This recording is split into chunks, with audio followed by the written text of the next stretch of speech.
is a Fright Night panel. So without further ado, let me introduce the stars. We have William Ragsdale.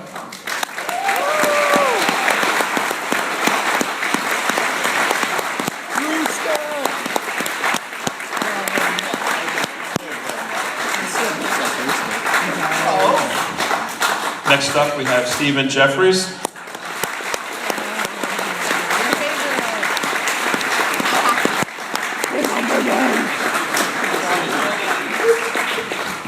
And last but not least, Mr. Chris Sarandon.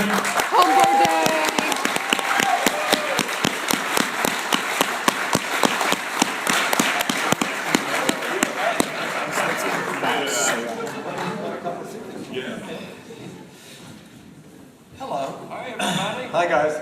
I would like to thank Hockeysville, Maryland, for being the first place I think we've ever met that we each have our own microphone, because usually we're sharing a microphone. Pass it back So and this forth. is This is a high-class We operation. won't be reaching. We won't do the reach around this time. It's one Well, time. that's This not one here, time. right? That's it. Yeah, no grab ass. So I'd have to say, honestly, Fright Night is one of my very favorite films. Tom Holland was involved. I'm sorry, brain dead at this point. Who else are you looking for? Who else would you like? Herb Jaffe, Jan Tom Keyser was Holland. the DP. Who? Herb Jaffe. Yes, Jan Guy Mack, when he was Keyser, in Brad Columbia. Fidel wrote the score. Anything else we can help you with? Who? Oh, Roddy McDowell. Yeah, right. Oh, Roddy. Roddy McDowell. I mean, I loved him, and there was a movie, Legend of Hell House. It was just like, Oh, yeah, it great movie. blew me away, based Yeah. on the Matheson story. So, and then of course, Planet of the Apes and all the other things he's done. Like, it's phenomenal to watch his character in that, in that film. And a great man. Yeah. Right. So what we'll do is we'll throw questions out to the audience. So if anybody has one, raise your hand and we'll call on you right here. Who would win in a fight, Fright Night or Fright Night 2? Get real. Let's find out. It depends on what you want to. Having seen both of these movies twice now, Fright Night is kind of its own thing, and it's kind of a purist vision of things. And then it's like the disco era happened and the 80s happened, and they said, what if we took Fright Night and made it kind of an 80, like a slicker 80s film, and that's what it became. And they kind of both stand on their own. Fright Night, the original, obviously is a special place for us, but yeah, so I thought actually that you were referring to another Friday night. the second Friday. No, I don't. I don't know. Yeah, I've found that, with movies, people forget that it's just so subjective, like art and music, people just like such very different types, and it's the exact same thing with film. It's really hard to compare them as if they're, supposed to be similar. Yeah. So it's very subjective. It's like comparing E.T. to It's Star Wars or just- something. I mean, they're both sort of the subject is kind of from an original. They both have the same origin. Said okay. And he went back to the trailer and took it all off after all. But the trailer was far enough from where you couldn't hear the screen. Yeah. We all kind of laughed. I remember that. That really happened. Thank you for that story. I don't remember that. Yeah, it was I was a nice guy in those days. Yeah, but it was all latex. It's all layer by layer. Yeah, now those pieces are basically fabricated and the whole thing just sort of Right. goes on, and then they blend them in. But then it was piece by piece by piece, and the fingers. Yeah.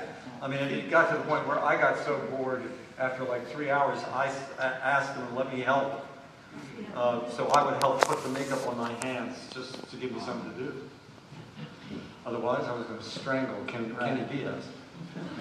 Is it painful at all, actually, like either applying it or taking it off? The only thing that was painful were the contacts. Yeah, and I didn't know until I actually saw it that you wore those things a lot. I mean, for long periods of time. Yeah, they were awful. Because this was back when there were, well, first of all, they painted the lenses, and the lenses were glass.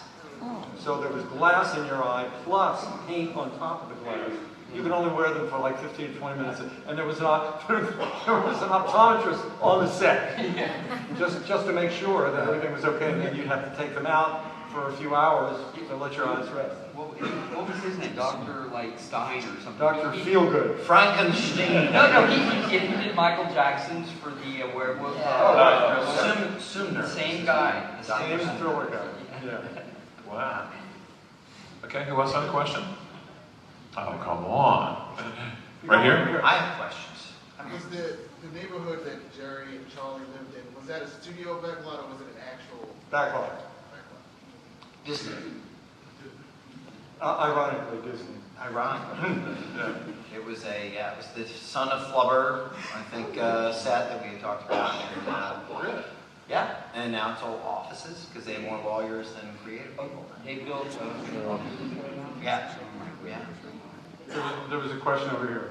Yeah, what was your favorite scene the sheep?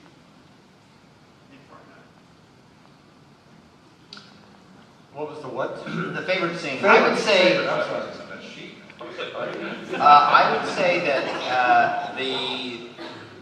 the thing where we all come together and Peter Vincent's there, and it's this sort of confrontation where he's in front of the fireplace and he drinks the holy water because that was the day that all of us were together, and it was like we had sort of mapped this all out in our own, creative minds for 2 months, and that was the point where we got together and said, this is where Charlie's story breaks from everybody else, and everybody has kind of come to this, this nexus, and then it sort of splits off from there, and then Peter gets caught out, and Charlie gets caught out, and they know they're caught, and that was a good. It was fun. It was fun. Yeah, and the set they built for that was an entire interior mansion, parlor, living room. Entry point, so it was an amazing detail thing. It was like Staircase. Yeah. Upstairs, and we were on the old Columbia lot, which was the layered lot, which is where like the Three Stooges, shot, and it was like felt like it was like kind of part of history just from the craft of it, because this thing had taken probably weeks to build. And also the exterior layer was Tara Yeah, that was the Terror from Gone with the Wind. And that's still there. It is still there. And you can drive by. It's on Culver Boulevard or someplace. I mean, Yeah, it was a huge lot in the 20s and 30s, and they needed to clear the lot because they wanted to rebuild it because things were changing. And so what they did was they burned it down and they used it for the burning of the land. Because when you watch the Gone with the Wind, you're watching the burning of the Fox lot, basically. Wow. Yeah. Good. Billy Cole, that played your personal assistant, what actually was he? This is always the question that's asked. Everybody asks, and the answer is, who knows? I don't think we ever got a real strong answer. I think what Tom says. Tom says he's a ghoul. There were no details written in the script that you don't know of. I mean, it was all there, and it's up to you. It's up to your imagination as to what the answer. He was not quite alive and not quite dead, and Almost dead. almost dead. The bullet to the head. For those of maybe. you who are familiar with that other movie. But that's what's so good about it. It just leaves a question, and people have different interpretations of it. Yeah, which is part of what makes movies interesting to me. It's not just spelled out for you. It's also interesting because that question never comes up when you're watching the movie. It's only afterwards. You Yeah. go, hey, Wait a minute. who's that guy? What the? Yeah, what laws apply to him? And then we also get questions about what the relationship was between Billy and Tom and what's my name? Jerry. Try to sidestep it now. And I've always felt that that's again, there's an ambivalence there. Ambivalence. Who knows? Some people see it as there's this sort of homoerotic element to it. Billy was always kind of hanging around and touching Jerry, and why not? I don't know. I don't know the answer. It's like mysterious, like a lot of the movie. It's weird. It's not just spelled out and you're told exactly. Which makes it the whole. That's what keeps your interest. Yeah. I mean, it's like. And keeps you going back and watching it again. Yeah. Yeah. See if you missed something. Oh, my hands are flying. Right here? At the end of the movie, by the way, this is like one of my favorite also movies, we hear character Evil Ed. At the end of the movie, you hear him say Charlie Brewster. So at that time, when that movie was finished when it wrapped, did you have any idea if they were going to do Fright Night 2 with your character involved? No, I don't even think that was in the script at the I don't think it was the last moment in the movie in the script. I think it was like after the dance thing. Well, because you guys drive off in the Jeep in or the whatever. Jeep, and I'm like, ah. And then it just kind of, they thought this would be, Jesus, I gotta watch this movie again. it's really pretty good. I missed a lot. That they thought, what resonates from the thing, and it was that And voice. again, it's like, since you really don't know, that's what makes it interesting. You know, it just leaves it sort of hanging. And it's kind of the thing that Tom Holland kind of plays with. He played it with it in Child's Play too. Did it at the end of Child's Play. When I saw the movie, even today, I was always led to believe that you came back to life when the state was removed from you, and that you see him. No, that's pretty much, yeah. I think that's pretty clear. You mean he? Because when you pull the stake out before the guy that bit me dies, then that makes me alive, That's what I technically. I was always hoping to see your character. That's what I was thinking. There we go. You know, I was like, come on, what the hell? Never too late. Okay, right here. How long is the choreographed piece in the club take? When you and Amanda? As I recall, I don't remember exactly how long, but it was a considerable amount of time. We had to work with a choreographer first. We had to choreograph the scene itself. Then the shooting of the scene had to be shot twice because there was one segment of it was done with me and Amy, and then the next segment was done without me. So it took a while. Plus, the scene itself was a big scene. Yeah. Crowds, music, there was a scuffle. So it took a while. I mean, easily a week, maybe. Oh, no, it was a couple of weeks. Was it? Yeah, because I was kind of You bored. were in the trailer. I was waiting. Can I come out? Yeah, that's... But thank you for asking. Were you guys surprised by the popularity of it when it came out and the longevity that I it's don't think it had? was that popular when it came out. No. And when it first opened, it opened in whatever the parlance is, soft. You know, We did like $1 million the first weekend. yeah, It's like, really? you know, and then sort of hardcore horror vampire fans But went it to hung see on it. the whole rest of the But summer. it had legs, as they say. I mean, we're movie guys here. It had a life, and then it had obviously more of a life in video and on television, and I think that's created its popularity, is the fact that people keep going back to it over the years. When that came out, did it come out during the time, I'm trying to remember like when things kind of changed. Like when I used to go see films, when like maybe a film would open up in New York, and then, you know, we're talking back the days of 35 millimeter and all that, and then it would go to like, you know, almost city by city. Like you might hear about a film opening up and being popular in New York, and then it would, you know, eventually, you know, come to Philadelphia. I don't think that It that opened platform. wide Yeah, I think it opened everywhere. wide. It opened wide Yeah. at that point. Okay. It did, but at that time in the mid-'80s, there was a really distinct delineation between genres of film. So you did horror, dramas, and comedies, and horror at that time was sort of still feeling the Friday 13th, which for us is, you know, is great, but in mainstream, it was sort of a B movie category. Mm-hmm. And so there was something that was kind of not dismissive, but what would you call it? There was something that was that if you were in a horror movie, or if a It horror was movie like was on the coming out, fringes. it was of a fringe mainstream. movie. Yeah, so it was not a quite certain kind legit. of condescension in Yes. Hollywood about Yeah. horror films. Yeah. That they were considered to be B movies. But now you don't even, I mean, it's Now just a it's good yeah, it's movie. huge. No, and also they make a lot of money.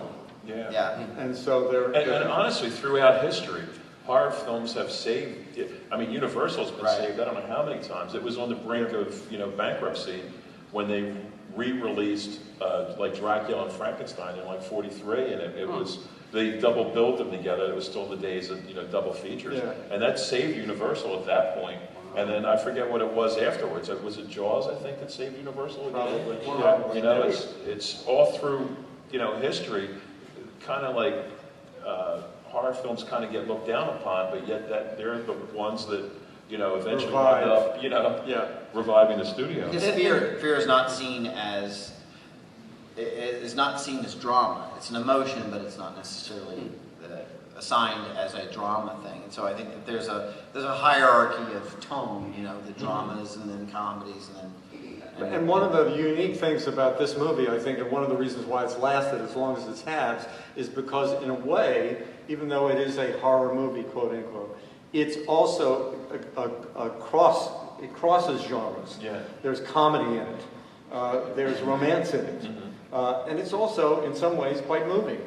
That the characters' emotions, we connect with them. We don't just see them as, oh, he's going to get it, good.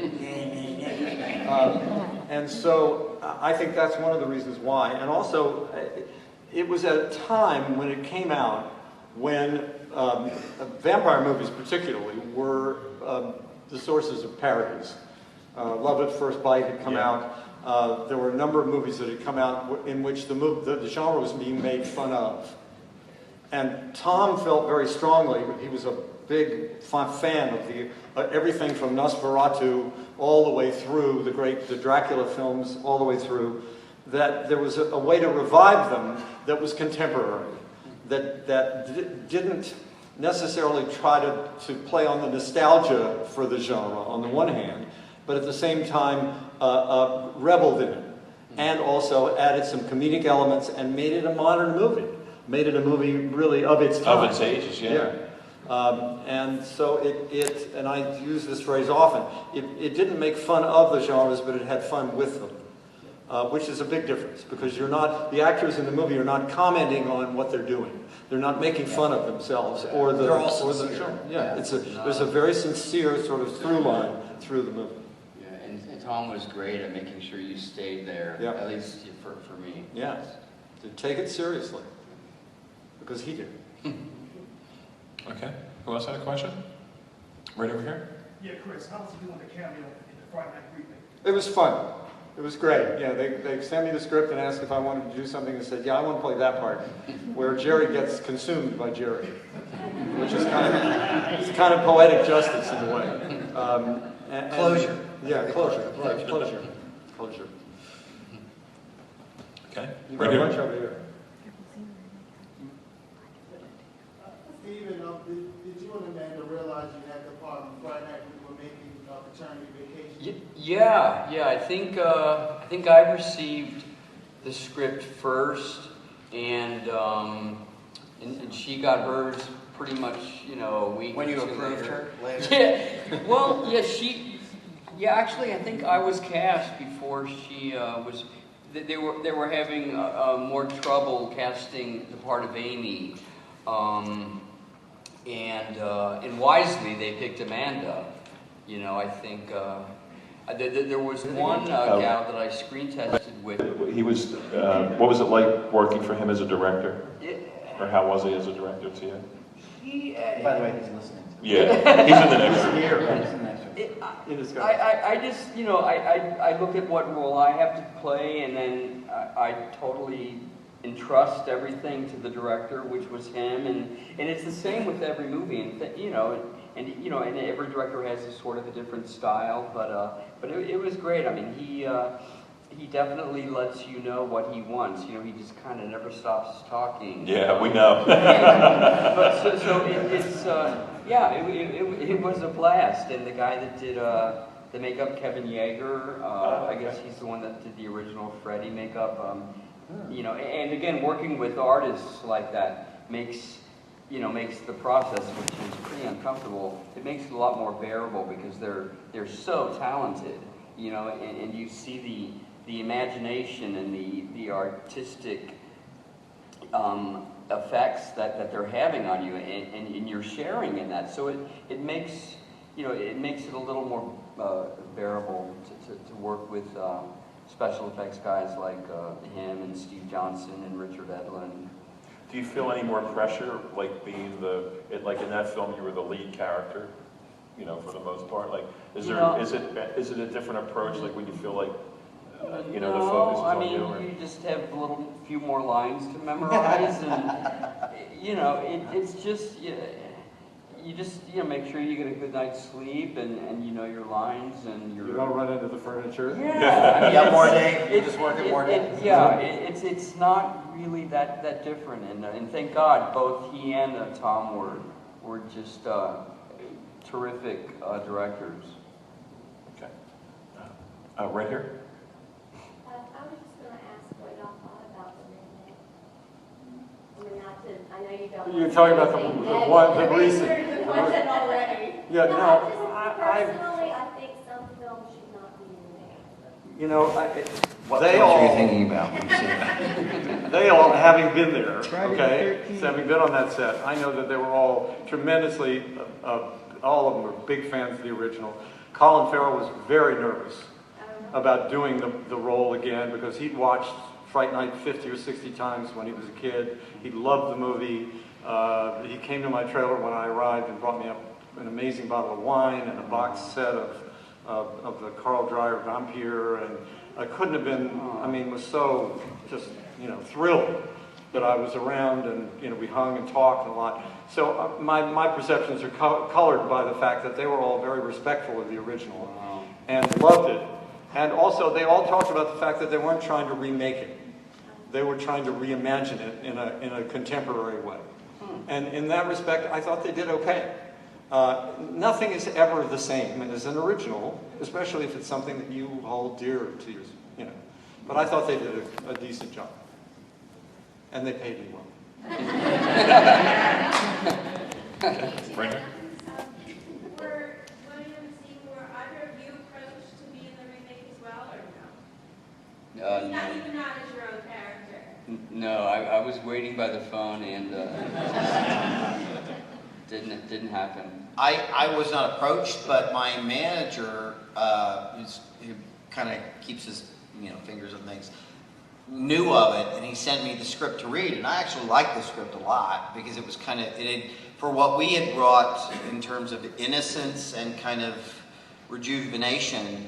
I thought that they had sort of tapped into in the form of cynicism, which was like in the remake. There's this empty neighborhood, in our version, it was just Charlie's mom. They were divorced, and there was an empty house next door. In the remake, there was this whole development of empty houses, and under the pretense that the housing crisis was taking these families were disappearing. What was really happening, of course, was that there was a vampire going and visiting these families. Who's going to notice? And so it sort of tied in the vampire thing to this housing crisis, and I thought, well, that's kind of fun. That's kind of an original idea. And Marty Noxon, who wrote the remake, very sharp, and so I liked it. But no, I was not approached, but and I've said this before that. Living in Los Angeles, when you start seeing, I was seeing these big billboards and bus signs and stuff for Fright Night, which was a movie that I had made, 20 years before, start popping up all over. Ish. This was a long time ago. This was 5 years ago. Okay. And that was a little weird, but I thought it was a nice attempt. And I actually liked sort of the Peter Vincent was this dissolute Chris Angel kind of guy, who was just messed up and couldn't get it right. It was a nice, because you're not going to recreate what Roddy did and who he was. So it was a nice sort of way to take it outside of that and say, okay, what else could Peter Vincent be? Here's what it could be. And that was original, I thought. Okay. Over here. So we were talking earlier about favorite horror movies. I mentioned that Fright Night is my favorite movie. Can you guys talk about what your favorite horror movies are? It's no contest. The Birds, Hitchcock. It's I just saw it. Foul. I saw it at Flying the things. 35 millimeter copy of it at the Castro Theater in San Francisco like a few months ago, and it's just disturbing. I mean that you can't get that noise out of your head. It's I just love that movie. It's my favorite. Bill, I think it's a great response with the environmental stuff going on now too, because it's like, this is a familiar thing that we all know and love, and hey, why is it doing that? Why is it behaving?